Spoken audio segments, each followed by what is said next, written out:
नमस्कार दोस्तों, बहुत बहुत स्वागत है आपका एजू जंक्शन फैमिली के इस प्लेटफॉर्म पर। मैं Rupesh Kumar result plus academy के माध्यम से आज आपको कुछ विद्रोह के बारे में, कुछ आंदोलन के बारे में बताने जा रहा हूँ। दोस्तों, जब कभी भी असंतोष फैलता है, किसी भी चीज़ को लेकर के नाराज़गी होती है, तो वहाँ पे उसका प्रतिरोध होता है और उसी प्रतिरोध का नाम दिया गया है विद्रोह। ये विद्रोह बहुत ही भारी स्तर पर होता है। तो आज हम जानने का प्रयास करेंगे विद्रोह जो 1857 में हुआ था, इसीलिए इसका नाम दिया गया 1857 का विद्रोह। 1857, रिवॉल्ट ऑफ 1857। ये स्टार्ट हुआ था 10 मई 1857 को। प्रारंभ तो हो गई, लेकिन एक नेता का होना बहुत ज़रूरी था, क्योंकि कोई भी आंदोलन आगे तभी बढ़ेगा जब उसमें कोई लीड करने वाला हो। जब ढेर सारी भीड़ अगर इकट्ठा होती है तो भीड़ को लीड करने वाला चाहिए, नहीं तो भीड़ अस्त व्यस्त हो जाती है। इसीलिए 11 मई 1857 को जो विद्रोही लोग जो विद्रोह किए थे, वो मुग़ल बादशाह बहादुर शाह जफ़र को अपना नेता चुन लेते हैं। इस विद्रोह का जो मुख्य उद्देश्य था, सरकारी इमारतों पर हमला करना। जितनी भी सरकारी ऑफिसेज हैं, जितनी भी सरकारी इमारतें हैं जो सरकार बनाए हो, यानी अंग्रेजी सरकार बनाए हो, सबों पर हमला करना था। इस विद्रोह में किसान लोग भी शामिल हो गए थे। खास करके ये विद्रोह शुरू हुआ था सेना में, लेकिन इस विद्रोह में किसान के शामिल हो जाने के बाद किसान तो साहूकार लोग से, अमीर लोग से नाराज़ हुआ करते थे। आज के भी डेट में आपको देखने को मिलेगा कि जो गरीब लोग होते हैं वो मतलब सामान्यतः तो खैर सभी से मेल जोल में ही रहते हैं, लेकिन देखा जाता है कि जो गरीब लोग होते हैं वो अमीर लोग से थोड़े से नाराज़ होते हैं। जो साहूकार होंगे उससे तो खास करके नाराज़ होंगे, क्योंकि जो पैसे देते हैं, पैसे के बदले में ब्याज लेते हैं, उससे तो नाराज़गी रहती है। तो किसान इस विद्रोह में शामिल हो जाते हैं और इस तरह से इस विद्रोह का निशाना सिर्फ सरकारी इमारत को ही तोड़ना ढाना और सरकारी इमारत पर ही कब्जा न करना था, बल्कि साहूकार लोग भी, अमीर लोग भी विद्रोहियों के निशाने पर आ गए थे। इस विद्रोह को दबाने में जो प्रमुख भूमिका निभाने वाले अंग्रेज सेनापति थे, उसमें से कुछ नाम हैं, जैसे जेम्स आर्डम, Henry Havelock, Colin Campbell, sir Hugh Rose इत्यादि। देखिए अब हुआ क्या, विद्रोह तो छिड़ गया। विद्रोह छिड़ने के बाद विद्रोह अलग अलग जगहों से होने लगा। अब सरकार को करना था क्या कि विद्रोह को दबाना था। विद्रोह को दबाया कैसे जाए, तो अलग अलग जगहों पर देखिए, आपको एक वर्तमान उदाहरण से समझाने का प्रयास करते हैं। अभी अगर बेरोजगारी को लेकर करके कोई विद्रोह स्टार्ट हो जाता है, तो क्या सारे लोग एक जगह इकट्ठा, सारे के सारे पूरे भारत के लोग एक जगह इकट्ठा हो पाएंगे? इसमें मुश्किल है। इसीलिए जो बिहार के कुछ लोग होंगे वो इकट्ठा होकर पटना पहुंचेंगे, दिल्ली के आसपास के क्षेत्र के लोग दिल्ली पहुंचेंगे, है ना। यूपी के आसपास के क्षेत्र के लोग, यूपी में रहने वाले लोग यूपी के केंद्र में पहुंचने का प्रयास करेंगे। कुछ इसी कदर हुआ विद्रोह में। 1857 के विद्रोह में भी हर एक जगह से विद्रोह छिड़ने लगा। अब अंग्रेजी शासन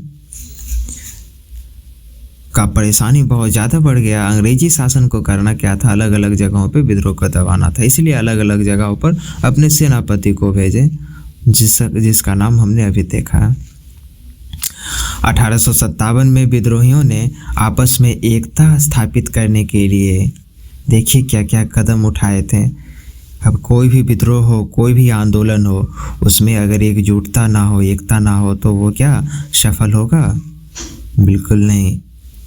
तो इसी क्रम में जो विद्रोही जो लोग थे वो क्या किए, जो घोषणा किए थे 1857 के विद्रोह को लेकर के, उसमें जाति और धर्म के भेदभाव का ख्याल नहीं रखा, भेदभाव नहीं किया। उसमें इस चीज़ का ख्याल रखा गया था कि किसी जाति और धर्म में भेदभाव ना हो। नवाबों और मुस्लिम शासकों ने बिंदुओं का भी ख्याल रखा। विद्रोहों को हिंदू और मुसलमान दोनों के लाभ हानि से जोड़ा गया ताकि हिंदू भी शामिल हो सके और मुसलमान भी शामिल हो सके। समझाया गया लोगों को, मुसलमानों को समझाया गया कि इससे आपको फ़ायदा होगा और हिंदू को समझाया गया इससे आपको फ़ायदा होगा, यानी दोनों लोगों को फ़ायदा हो तो दोनों लोग शामिल होंगे। 1857 के प्रमुख कारण जो थे वो राजनीतिक, आर्थिक, धार्मिक, सामाजिक व सैनिक थे। लेकिन जो तत्कालिक कारण था वो तत्कालिक कारण चर्बी वाले कारतूस का प्रयोग था। देखिए हुआ क्या, जो अंग्रेजी शासन था उसके खिलाफ लोगों का बहुत पहले से नाराज़गी चल रहा था। सबसे पहली चीज़ हम आपको ये बताते हैं कि अगर आपके घर में आपके कल्चर के विपरीत कोई लोग पहुंच जाए, जो ना आपका भाषा बोलता हो, जिसका ना आपके तरह का रहन सहन हो, ऐसे लोगों को आप क्या एक अलग थलग मान करके चलेंगे, है ना। तो इसी तरह एक तो लोग अंग्रेजी शासन के कल्चर से भिन्न होने से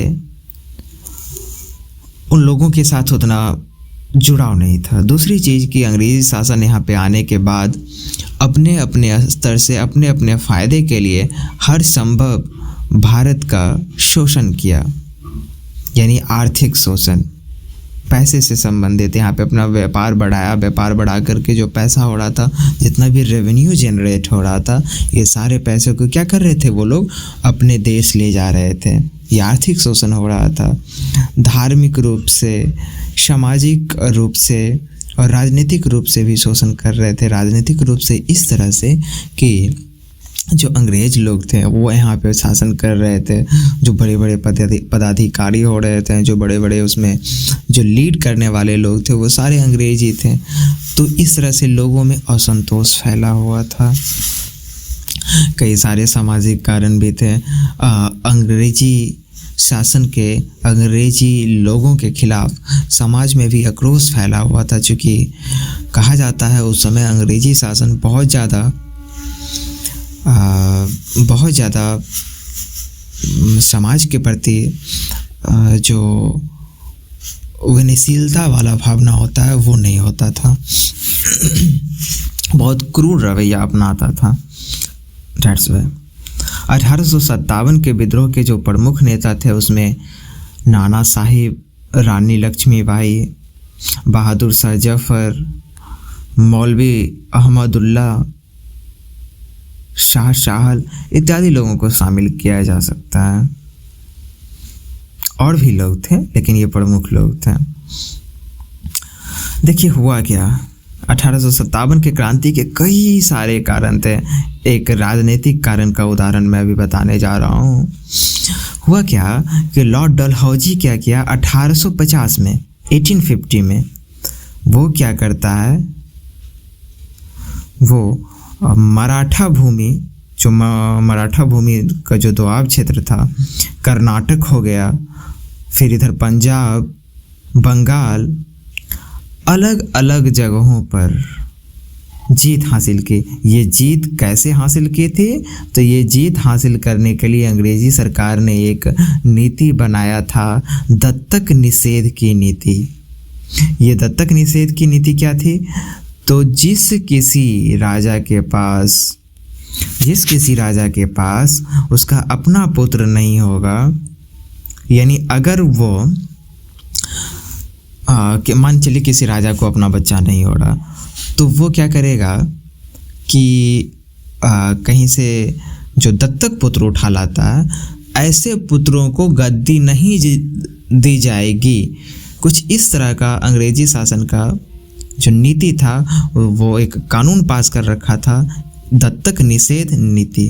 दत्तक निषेध नीति के द्वारा जो है लॉर्ड डलहौजी 1850 के दशक में धीरे धीरे मराठा भूमि को कब्जा कर लिया, इधर कर्नाटक को, उधर पंजाब को, फिर बंगाल पर भी जीत हासिल कर लिया। इसी तरह से तो राजाओं में, रानियों में बहुत असंतोष फैला हुआ था। किसी का बहुत बड़ा साम्राज्य अगर छीन लो, जो ठाठ बाट की ज़िंदगी जी रहा हो, तो क्या होगा उसके लिए तो सड़क पे आने के समान हो गया।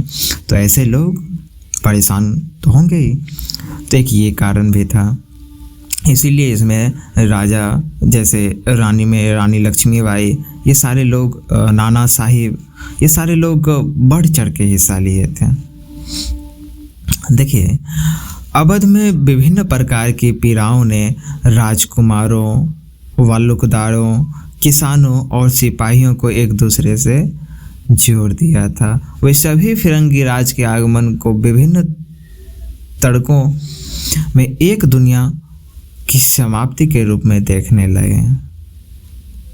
बहुत लोग परेशान थे, राजकुमार से लेकर के वालुकदार से लेकर के किसान तो इतना ज़्यादा बेचारा परेशान था कि उस समय में इतनी ज़्यादा व्यवस्थाएं भी नहीं थी। खेती को लेकर करके, खेती करने के लिए इतनी सारी व्यवस्थाएं भी नहीं थी, और बावजूद इतना प्रोडक्शन के मामले में जितना ज़्यादा आप साइंटिफिक मेथड का यूज़ करोगे, जितना ज़्यादा आप मशीन का यूज़ करोगे, उतना ज़्यादा प्रोडक्शन होता है। किसान उस समय डेवलप थे नहीं, और किसान से ज़बरदस्ती टैक्स लिया जाता था। कभी उनका फसल सूखा के कारण समाप्त हो जाता था, तो कभी बाढ़ के कारण, तो कभी बारिश ना होने के कारण, अलग अलग वजहों से किसान बहुत परेशान थे। टैक्स भी बड़ा अनैतिक रूप से नहीं, टैक्स भी बड़ा जो है क्रूरता से लिया जाता था। तो इस तरह से बहुत लोग परेशान थे उस समय में। अवध को फिर बंगाल आर्मी की पौधशाला कहा जाता है, ये आपको याद करने के लिए। अवध को क्या कहा जाता है? बंगाल आर्मी की पौधशाला। अब आइए 1851 में लॉर्ड डलहौजी अवध की रियासत के लिए ये कहा कि गिलास फल यानी चेरी एक दिन हमारे मुंह में ही आकर गिरेगा। होता क्या है कि बड़े बड़े अफसर, बड़ी बड़ी बातें ना। 1851 में उन्होंने कहा कि इतना जब हम कर ही रहे हैं, अलग अलग रियासत को जब कब्जा कर ही रहे हैं, तो अवध भी एक चेरी के समान है, यह भी हमारे मुंह में ही आकर गिरेगा। लॉर्ड विलियम बेंटिक पश्चिमी शिक्षा विचारों और पश्चिमी संस्थानों के जरिए भारतीय समाज को सुधारने के लिए सती प्रथा को खत्म करने का काम किया 1829 में। यूं तो कहा कुछ और जाता है, लेकिन लॉर्ड विलियम बेंटिक का मानना था कि समाज में जितनी भी कुरीतियाँ हैं, बुराइयाँ हैं, इसको समाप्त करते हैं। और समाप्त करने के लिए इन्होंने अपने पश्चिमी यानी अपने देशों के विचारों के हिसाब से काम करना शुरू किया, समाज को सुधारने का प्रयास करना शुरू किया। इसी कड़ी में उन्होंने 1829 में सती प्रथा को समाप्त किया, लॉर्ड विलियम बेंटिक। और फिर हिंदू विधवा को वैधता देने के लिए कानून बना दिया। पहले होता क्या था कि अगर किसी महिला का पति डेथ कर जाता है तो वो महिला दोबारा शादी नहीं कर सकती थी। तो ये तो खैर ये हमारे समाज की कुरीति थी, और इसको सुधारने का प्रयास किया हर संभव। भारतीय समाज के कुछ तबकों की मदद में बेंटिक क्या करता है, अंग्रेजी माध्यम के स्कूल, कॉलेज और विश्वविद्यालय स्थापित किए। देखिए, इसका मकसद तो बहुत कुछ इसके पीछे राज छिपा हुआ था। अंग्रेजी स्कूल खोलना, अंग्रेजी कॉलेज खोलना, अंग्रेजी विश्वविद्यालय खोलना, इसके पीछे और भी कई सारे मकसद थे। लेकिन लॉर्ड विलियम बेंटिक का कहना था कि ये सब हम समाज को अपलिफ्ट करने के लिए, समाज को सुधार करने के लिए ला रहे हैं।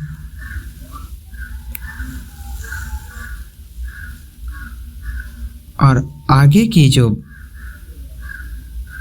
बातें हैं वो हम आगे की कड़ी में देखते हैं। अगर आपको यह वीडियो अच्छा लगा हो तो आप अपने दोस्तों को शेयर करना, सब्सक्राइब करना और लाइक करना ना भूलें, क्योंकि यही मोटिवेशन हमें आगे बढ़ाता है। धन्यवाद।